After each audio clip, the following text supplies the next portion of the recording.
Hello बच्चों, let's read this question. The question says, read the following statement regarding the class Crinoidea of phylum Echinodermata.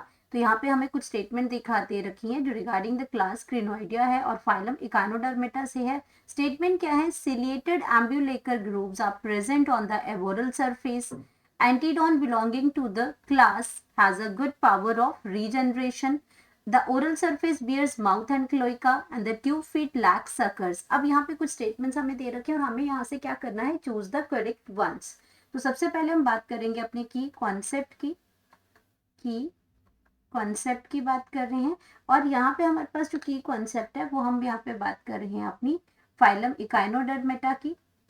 Phylum Echinodermata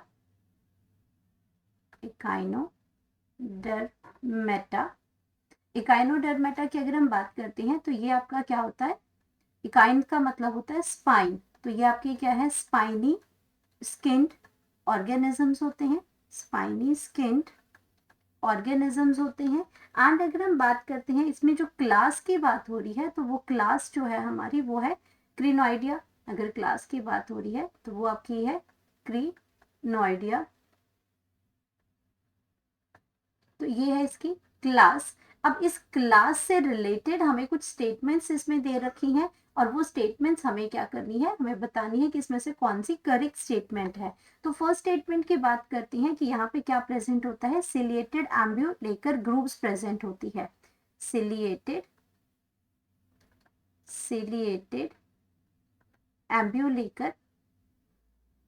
एम्ब्यूलेक्रल groove.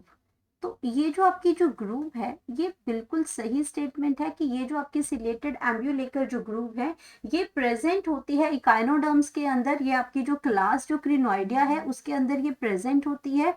And इसका जो mainly जो function जो होता है ये क्या आपका क्या करती है? ये हेल्प करती है to manipulate the capture the food. ये आपका हेल्प करेगी टू मैनिपुलेट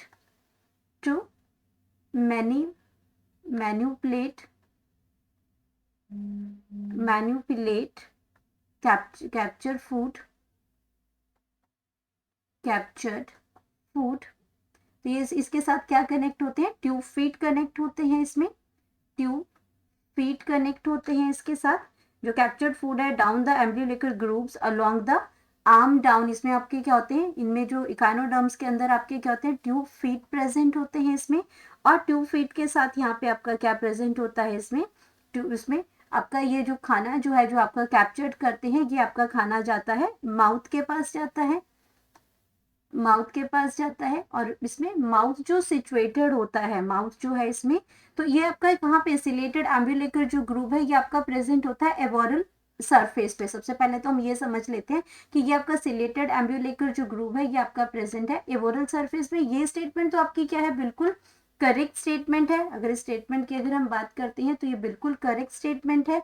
देन हम यहाँ पे बात कर रहे थे साथ में ही कि ये आपका क्या है? मैनिपुलेट करता है कैप्चर्ड फूड को माउथ तक लाने के लिए. इसमें आपकी क्या होती है? फीडिंग आर्म्स होती हैं. इकाइनोडर्म्स की अगर हम बॉडी देखें तो उसमें ट्यूब फीट्स होते हैं. और यहाँ पे आपका क्या है? ये आपका माउथ होता है और माउथ जो प्रेजेंट होता है ये आपका प्रेजेंट होता है सिचुएटेड एट द टेगमन. माउथ जो प्रेजेंट होता है ये कहाँ सिचुएटेड एट द टेगमन पे ये आपका सिचुएटेड होता है. ये आपका जो माउथ जो है इसमें. और ये सारी जो इस बाकी सारी चीजें एवोरल सरफेस में होती इसमें एवोरल सरफेस में होती हैं. और ये आपका सिचुएटेड होता है टेगमेन के ऊपर. और टेगमेन आपका क्या है? कहाँ प्रेजेंट होता है? Which is present at the base of the feeding arms. Present at the base of feeding arms. तो ये हम बात कर रहे हैं इसमें. तो ये जो फर्स्ट स्टेटमेंट थी कि सिलेटेड एम्ब्यूलेकर जो ग्रूव है हमारी ये प्रेजेंट होती है एवोरल सरफेस में. एवोरल मतलब opposite to the oral surface. Aboral का मतलब यहाँ पे क्या हो गया? एवोरल का मतलब हुआ opposite to the oral surface. तो ये स्टेटमेंट तो भाई बिल्कुल करेक्ट होगी. देन हम बात करते हैं सेकेंड स्टेटमेंट की. तो सेकेंड स्टेटमेंट में है कि Antedon belonging to this class. अब एंटीडॉन की अगर हम बात करते हैं, एंटीडॉन तो एंटीडॉन जो है ये साइंटिफिक नेम है किसका, सी लिली और फेदर स्टार का। तो यहाँ पे इसमें क्या होती है, good power of regeneration, good power of regeneration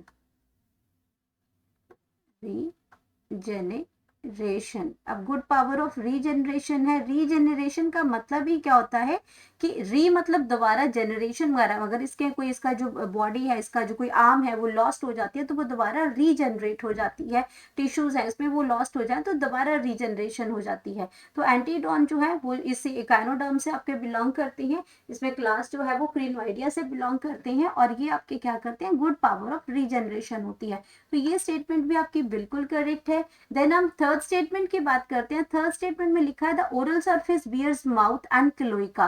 तो यहाँ हमने इसमें फर्स्ट स्टेटमेंट में ही देखा था कि हमारा जो माउथ जो होता है वो सिचुएटेड होता है at the tegmen present at the base of feeding arm. तो ये आपका जो माउथ है वो ओरल सरफेस पे प्रेजेंट नहीं होता है। अगर माउथ की बात करते हैं यहाँ पे थर्ड स्टेटमेंट के अंदर, तो माउथ जो है oral surface does not, oral surface does not bear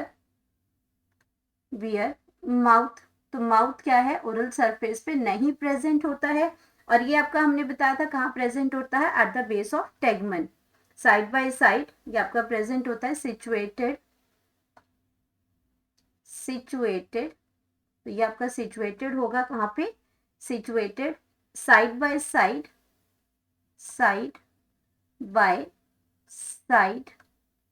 within the tegmen।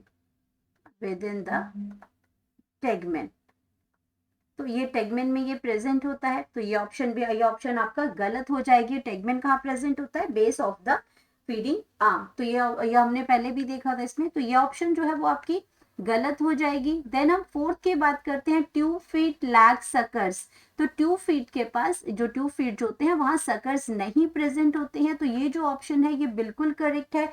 क्यों सकर्स लैक होते हैं इसके अंदर, तो वो हम देख लेते हैं कि फोर्थ स्टेटमेंट के अंदर क्या लिखा है उन्होंने, कि ट्यूब फीट जो होते हैं वहां पे आपके सकर्स नहीं होते हैं। क्यों, क्योंकि जो हमारे इकाइनोडर्म्स होते हैं, ट्यूब फीट आपके क्या होते हैं, ट्यूब फीट आपके क्या होते हैं, लैक ऑफ सकर्स होते हैं, लैक ऑफ सकर्स हैं वो इसमें एब्सेंट होते हैं सकर्स। तो ये आपके क्या है, इसमें एब्सेंट है। तो क्यों, क्योंकि ये जो आपके इकाइनोडर्म्स होते हैं ये आपके कैसे होते हैं, ये सिडेंट्री होते हैं। ये आपके कैसे हैं, सिडेंट्री है, मतलब attached to the surface, attached to the surface, attached to the surface. तो इसी वजह से यहाँ पे ट्यूब फीट में सकर्स नहीं होते हैं। ये स्टेटमेंट जो है हमारी बिल्कुल करेक्ट स्टेटमेंट है रिगार्डिंग द क्रिनोइडिया। तो अब हम अपनी जो करेक्ट ऑप्शन है उसके बारे में बात करते हैं। तो यहाँ पे बात करेंगे जो फर्स्ट और सेकंड करेक्ट ऑप्शन की बात हो रही है। तो यहाँ पे तो हमारा फर्स्ट, सेकंड एंड फोर्थ है, तो ये गलत हो जाएगा।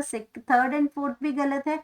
फर्स्ट स्टेटमेंट सही है, सेकंड स्टेटमेंट भी करेक्ट है, फोर्थ स्टेटमेंट भी करेक्ट है, सेकंड एंड थर्ड ये दोबारा गलत ऑप्शन है। तो हमारे पास आपका क्या प्रेजेंट होता है, यहाँ पे बात करते हैं सही ऑप्शन की। तो सही ऑप्शन हमारा आ जाएगा ऑप्शन सी। करेक्ट ऑप्शन जो आ जाएगा इसमें, correct option that is option C, जहां पे हमारी first, second and fourth statement जो है वो करेक्ट स्टेटमेंट है। Hope you understood it well. Best of luck.